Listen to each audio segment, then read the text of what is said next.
Ce n'était pas arrivé depuis 10 ans. Dans le nouveau gouvernement Borne, le ministère des Outre-mer n'est plus un ministère de plein exercice. Il redevient un ministère sous tutelle du ministère de l'Intérieur.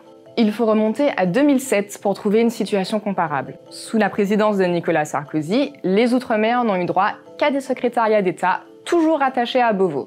Il y a eu Christian Estrosi, Yves Jégo, puis Marie-Luce Panchard. En 2009, elle est devenue officiellement ministre, mais était toujours rattachée à Beauvau. François Hollande décide de faire différemment. Comme sous la fin de la présidence Chirac, le ministère des Outre-mer redevient un ministère de plein exercice. Et Emmanuel Macron a fait pareil, en tout cas pendant son premier quinquennat. Annick Girardin, Sébastien Lecornu et même l'éphémère Yaël Braun-Pivet ont tous eu droit à un ministère de plein exercice. Être ministre de plein exercice change beaucoup de choses. Le ministre participe à tous les conseils des ministres et il gère le budget de son ministère. Politiquement, sa parole a beaucoup plus de poids que celle d'un simple secrétaire d'État.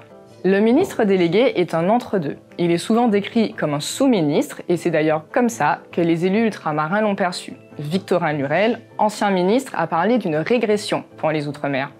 Pourtant, ce n'est pas forcément le cas. Le ministre délégué peut très bien avoir les mêmes pouvoirs qu'un ministre de plein exercice. Il peut participer au Conseil des ministres et il touche la même rémunération. En revanche, il n'a que 13 membres de cabinet contre 15 pour un ministre de plein exercice.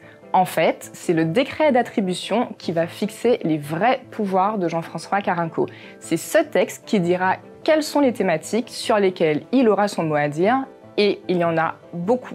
On peut citer bien sûr le chlordécone, mais aussi le dossier de la Nouvelle-Calédonie, l'accès à l'eau, sans oublier le pouvoir d'achat, au moins un point commun avec la France hexagonale.